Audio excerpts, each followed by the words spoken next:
Olá, tudo bem?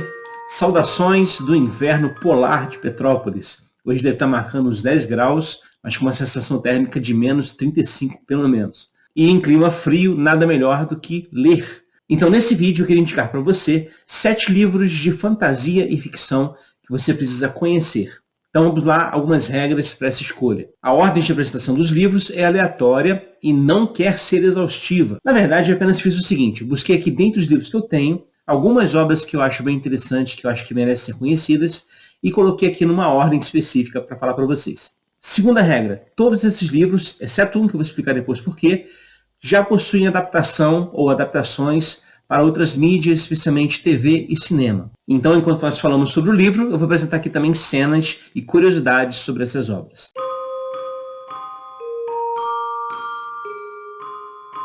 A primeira indicação dessa noite é o livro O Mundo de Sofia, do Jostein Gaarder. Esse livro aqui é maravilhoso, não apenas porque possui uma história muito envolvente, mas também porque ele acaba sendo um tratado de filosofia. Então, se você não gosta de filosofia, arrependa-se desse pecado antes de tudo, mas se você não gosta de filosofia, você não tem paciência para ler os grandes tratados filosóficos, essa obra aqui é uma excelente introdução, porque ela apresenta toda a história da filosofia na forma de um romance. E qual é a história aqui? No livro nós temos a história de Sofia Amundsen, que é uma menina que vai completar 15 anos e começa a receber estranhos cartões postais destinados a uma tal de Hilde, que ela não conhece, não sabe quem é, escritos e enviados por um major desconhecido que ela também não sabe quem é. E aí ela também começa a receber por correio algumas cartas com um breve estudo de filosofia. E aos poucos ela conhece o professor de filosofia e eles vão se tornando amigos enquanto falam de filosofia e tentam descobrir os segredos do próprio mundo. Esse livro é sensacional, como eu disse, vale a pena, ele prende a atenção em cada momento. Então fica aqui a nossa primeira indicação dessa noite, O Mundo de Sofia, excelente livro do Jostein Gaarder.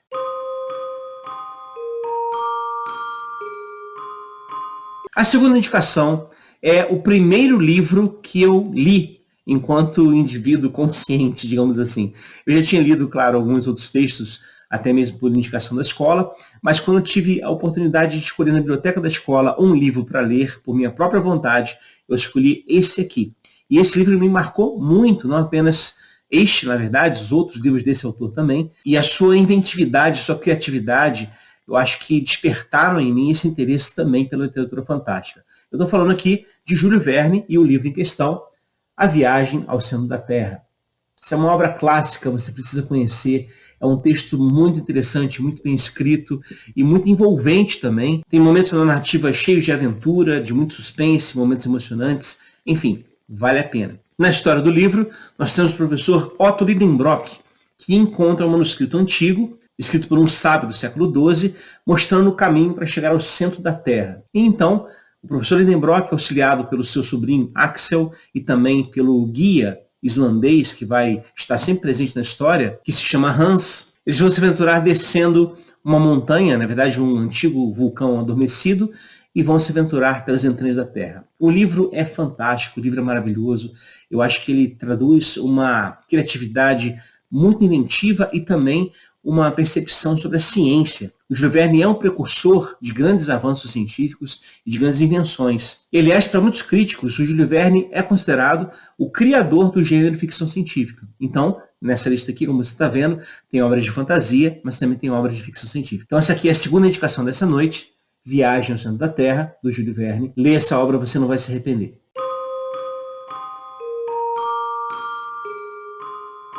A terceira indicação dessa noite é, na verdade, o segundo livro. Como eu falei, eu conheci o Júlio Verne pela Viagem ao Centro da Terra, me apaixonei pelo autor e comecei a ler tudo dele em sequência. E o segundo livro que eu li dele foi exatamente 20.000 Léguas Submarinas, que é uma obra-prima, talvez muito mais criativa até do que Viagem ao Centro da Terra. Aqui ele apresenta um dos personagens mais memoráveis da literatura, que é o Capitão Nemo, com seu Nautilus submarino. E as histórias que transparecem aqui nesse texto são muito incríveis, muito emocionantes também, e repletas, como falei antes, de uma tecnologia em desenvolvimento, de uma ciência em desenvolvimento e de projeções para um futuro.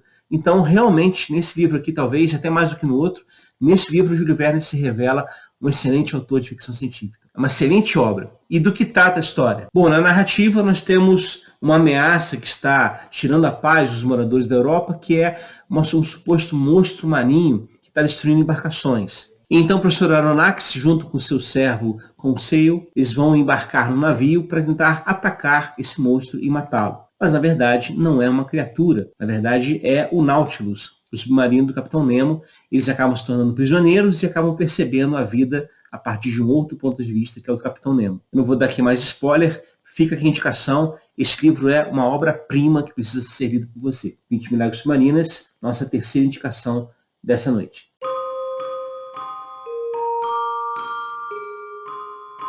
A quarta indicação é de um autor que eu gosto muito, um autor que trabalha não apenas nos livros, e são vários livros, mas também trabalha nos quadrinhos, e é o criador de Sandman. Inclusive temos aqui vídeos no canal sobre o Sandman, procura aqui depois, você vai gostar. Eu estou me referindo aqui ao Neil Gaiman, e especialmente ao livro Coraline. Essa obra aqui é um conto de fadas de terror, digamos assim.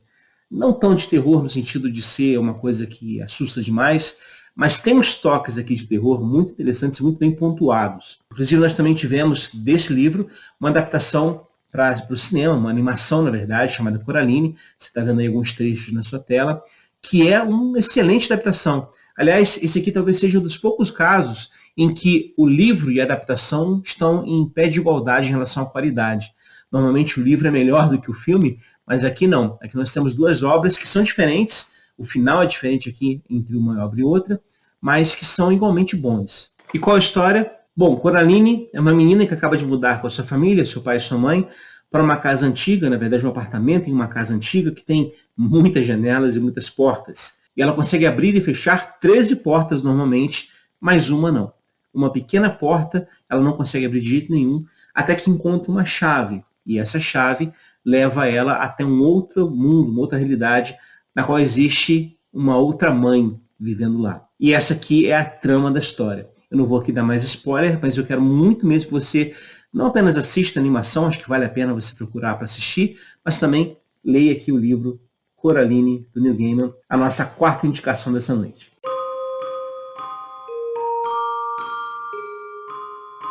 Nossa quinta indicação é uma obra que evidentemente não podia faltar aqui se o assunto é fantasia. Estou me referindo à obra clássica do Tolkien, que é na verdade o prelúdio para o Senhor dos Anéis. Estou me referindo aqui à obra O Hobbit, do Tolkien. A editora Publicações Europa América, essa editora é muito boa, a editora de Portugal, e para mim tem a melhor tradução já feita dessa obra.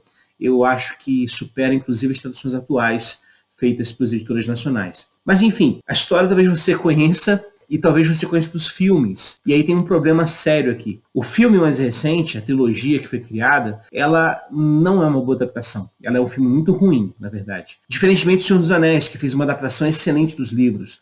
Mas eu acho que a tentativa de transformar um único livro numa trilogia acabou gerando a necessidade de se criar personagens novos, tramas novas que não tem nada a ver com o universo que o Tolkien criou. Então a trilogia O Hobbit, ela deixa um pouco a desejar. Mas o livro é fantástico. Esse livro aqui é sensacional. Ele é uma da obra-prima. E ele é também aqui ilustrado pelo próprio Tolkien, né? Tem várias ilustrações aqui, vários desenhos que ele fez. Há uma edição de luxo publicada pela HarperCollins no Brasil, que é lindíssima. É essa aqui, capa dura, o Hobbit anotado. Então você tem aqui não apenas a história, mas também tem várias anotações nos lados, como se fossem notas de rodapé, explicando questões da história, explicando o mundo de Tolkien que ele criou. E temos aqui as ilustrações que tem nesse livro que eu mostrei antes, mas aqui são coloridas e são extremamente belas. Então olha só, olha que beleza o Smaug aqui. É uma obra que vale a pena, inclusive estava em promoção recentemente na Amazon. Não sei se ainda está, mas talvez valha a pena procurar. E esse texto é sensacional. Bom, para você que não conhece, do que trata a história. O Hobbit conta a história de Bilbo Baggins, que vai junto com um grupo de anões, e também com o mago Gandalf, em busca de um tesouro guardado por um dragão, Smaug, na Montanha Solitária. É, portanto, uma obra clássica de viagem por um mundo fantástico que o Tolkien cria. E aí algumas curiosidades sobre essa história. Primeiro, a história começa assim: no buraco do chão vivia um hobbit. E essa frase, segundo alguns biógrafos do Tolkien, o Tolkien escreveu enquanto estava corrigindo provas de literatura inglesa. um dos alunos entregou uma prova em branco, e aí ele escreveu: "No buraco no chão vivia um hobbit". E ele disse que parou tudo que estava fazendo para tentar pensar, afinal de contas, o que é um hobbit. Ele começou a desenvolver a partir daí. A história por si só é muito boa, muito envolvente e vale a pena ser lida, mas também é, como eu falei antes, o prelúdio para o Senhor dos Anéis. Então, se você gosta do Senhor dos Anéis, minha sugestão, leia o Hobbit primeiro, para que você possa se ambientar um pouco mais com esse mundo que o Tolkien criou. Há também outras curiosidades interessantes. Aqui no YouTube você encontra uma animação do Hobbit de 1977, que é muito bonita, muito bela. Eu estou mostrando algumas cenas aí para você, acho que vale a pena conhecer. Mas há aqui também no YouTube algumas pérolas em relação ao Hobbit. Entre elas, essa adaptação russa do Hobbit. É uma adaptação que foi feita sem nenhuma licença dos direitos autorais do Tolkien, uma adaptação muito livre, feita para a TV soviética na época, em 85, e tem alguns efeitos especiais incríveis que quase se equiparam ao nível de Chapolin Colorado. Veja, por exemplo, o Smaug aí, que parece um dragão feito com papel machê. Mas é belíssimo esse filme, é uma pérola, acho que vale a pena ser assistida, inclusive por curiosidade. E além disso, há também na internet um crossover muito interessante, muito inusitado, que é o seguinte: o que aconteceria se você juntasse Jornada nas Estrelas, Star Trek, com o Hobbit? Pois bem, eis aí a resposta. In the middle of the earth, in the land of Shire, lives a brave little hobbit whom we all admire. With his long wooden pipe, fuzzy woolly toes, he lives in a hobbit hole and everybody knows him. Bilbo, Bilbo Baggins, he's only 3 feet tall. Bilbo, Bilbo Baggins, the bravest little hobbit of them all. Captain? But one day Bilbo was asked to go What on in a the name big of- adventure to the caves below to help some dwarves get Am I back their gold that was stolen seeing by things? a dragon. Not unless I am too. Bilbo Baggins, only 3 feet tall. What is it, Mr. Spock? Bilbo Baggins, the bravest little hobbit of them all. Eu aposto que você não imaginava ver o Spock fazendo isso. Pois bem, mas voltando aqui ao livro, a história, como eu disse, vale a pena ser conhecida. Acho que se você é fã de literatura fantástica, de fantasia, essa obra aqui não pode ser deixada de lado. A quinta recomendação dessa noite, O Hobbit, do Tolkien.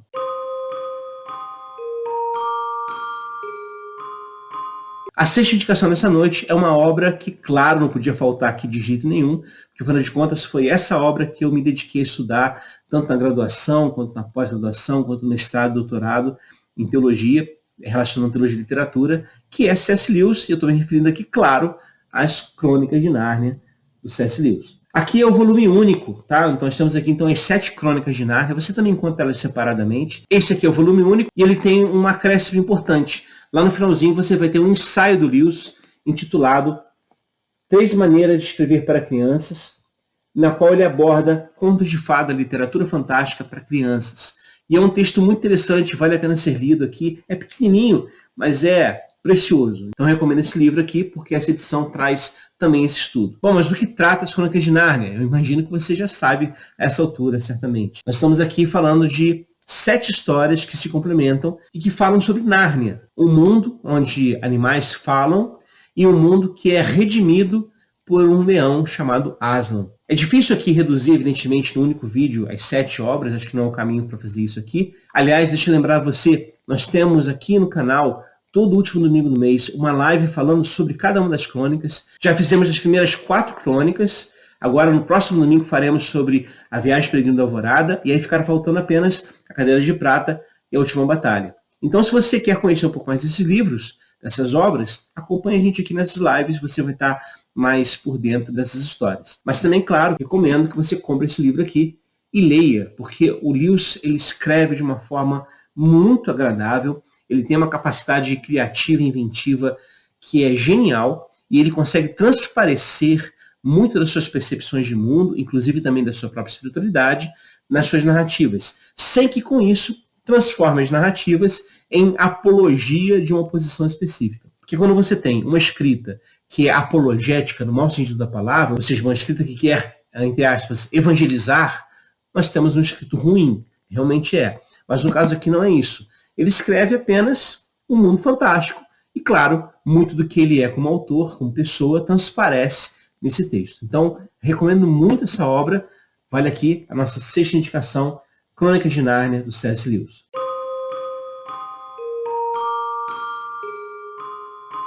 E a última indicação dessa noite é, como eu falei, o único livro que não tem adaptação para o cinema ou para a TV. É uma obra que foi feita no financiamento coletivo do Catarse. Para quem não conhece, o Catarse é um site de financiamento coletivo, tem vários projetos lá que vão abordar vários temas, desde literatura, até jogos de tabuleiro, até música, até culinária, e projetos diversos. Procura no Google Catarse, você vai encontrar lá o site, e aí dá uma explorada, acho que vale a pena conhecer. E aí eu apoiei esse livro aqui, chamado Vera Cruz, Sonhos e Pesadelos, do autor Gabriel Bili. E eu achei bem interessante essa proposta aqui do autor, que é o seguinte: ele propõe uma história de fantasia no nosso país, no Brasil, mas no país onde os mitos existem e caminham, e são reais. De forma um pouco semelhante ao que acontece nessa série atual da Netflix, Cidade Invisível, mas esse livro aqui veio antes, e esse livro aqui apresenta alguns personagens muito legais. Do que trata a história? Bom, o protagonista da história é Pedro Malas Artes, esse personagem da literatura que a gente conhece, e aqui ele é o maior ladrão de Vera Cruz. O que é interessante dessa obra aqui é que ela mistura fantasia, folclore brasileiro com steampunk. Ou seja, nós temos aqui máquinas a vapor, dirigíveis a vapor. Bem interessante, um mundo bem incrível, muito bem construído. E na narrativa, Pedro Malas Artes, que está em busca da Terra Sem Males, porque lá existe um objeto que ele está querendo, ele é acompanhado por vários personagens muito interessantes. Dentre eles, nós temos uma princesa quilombola, um índio amaldiçoado, um inventor fracassado, uma princesa destronada, que inclusive se chama Isabel de Bragança, um curupira, enfim. E é muito legal, a história é bem interessante, que vale a pena conhecer. E nós temos também algumas imagens, você está vendo projetado aí na sua tela, muito interessantes do folclore brasileiro, né? Como você está vendo aí o Gorjala, por exemplo, você está vendo o Capelobo, o Cavalo Sem Cabeça, a Boiúna, e o próprio Napiguari, que eu acho que esse desenho representa uma das melhores adaptações que eu já vi. Enfim, fica aqui a nossa indicação, 7ª indicação, Vera Cruz, Sonhos e Pesadelos. É uma história bem interessante, acho que vale a pena ser conhecida por mais gente, então fica aqui essa recomendação. Bom, é isso, pessoal. Esse vídeo aqui serviu para indicar livros para vocês, leituras para vocês. Espero que vocês gostem. Queria muito também saber de vocês. Coloquem então aqui nos comentários a lista de livros que vocês indicam, de fantasia, ficção científica, que acho que merecem ser lidos. Eu quero muito ver a sua lista também. Então, coloque aqui nos comentários. E no mais, muito obrigado por ter assistido até agora. Esteja aqui com a gente no próximo domingo à noite, como eu falei, às 9h30 da noite. Teremos uma live aqui falando sobre Crônicas de Nárnia, A Viagem Peregrina da Alvorada. Então, participe se você puder. E no mais, a gente se vê em outros vídeos. Um abraço e até lá.